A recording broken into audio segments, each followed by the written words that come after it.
Assalamualaikum warahmatullahi wabarakatuh. Perkenalkan, nama saya Hera Melina Mayanti. Saya dari kelas 12 IPS 5.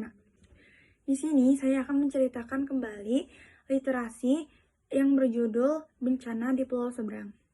Libur panjang telah tiba. Dika menghabiskan liburannya dengan mengunjungi paman dan bibi. Mereka tinggal di desa pinggir pantai. Ada banyak rencana yang telah Dika siapkan.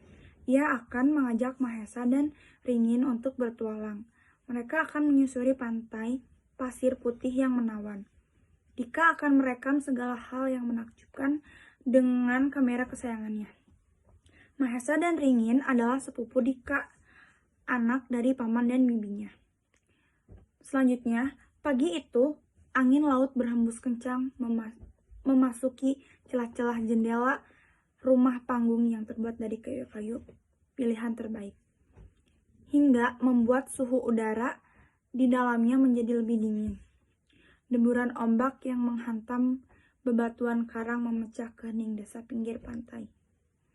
Burung-burung camar berhamburan dari sarangnya. Mereka sibuk berburu ikan untuk mengisi perut kosongnya.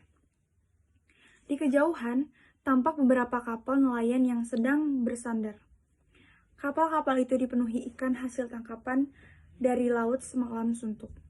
Mereka para nelayan tradisional yang pergi melaut malam hari dengan memanfaatkan angin. Mereka pulang keesokan paginya dengan memanfaatkan angin laut. Hati-hati Ringin, ikan itu berbahaya, kamu bisa terluka, seru Mahesa pada adiknya kesayangan itu. Apa nama ikan ini, Amang? Ikan itu bernama Blue Emarlin. Kadang orang menyebutnya ikan tuhuk atau ikan pedang karena moncong ikan ini panjang bergerigi seperti pedang. Wah, keren sekali namanya, Amang. Seperti nama orang bule, seru Dika yang disambut tawa oleh semuanya. Kalian tahu ikan ini hanya ada di perairan Samudra Pasifik di Indonesia. Satu-satunya tempat yang memiliki ikan ini hanya di pantai kita.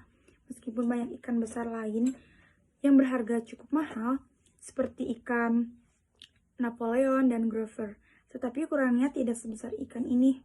Hebat bukan? Kenapa laut kita ikannya bermacam-macam sih, Mang? Tanya Mahesa bingung.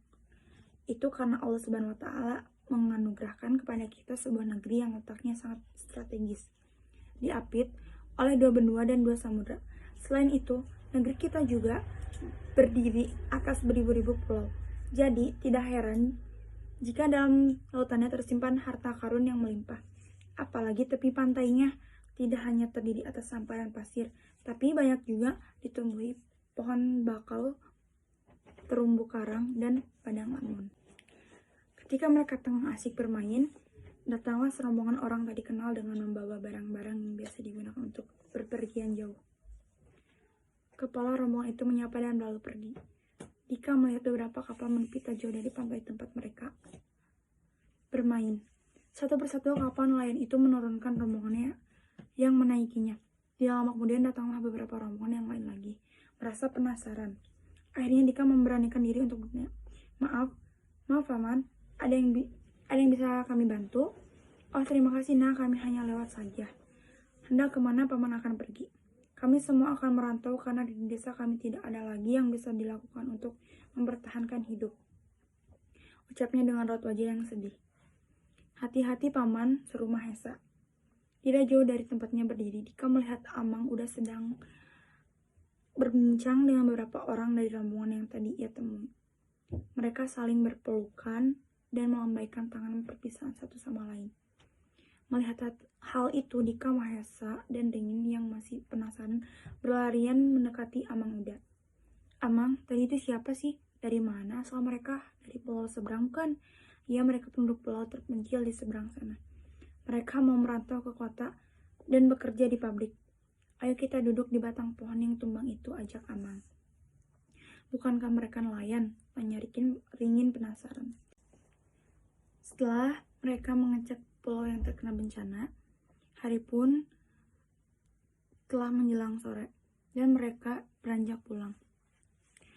Mereka pun memandang lautan dari tepi pantainya, seakan berkuman bersama. Kini bencana telah berlalu dan laut kita pun kembali biru. Sekian dari saya. Wassalamualaikum warahmatullahi wabarakatuh.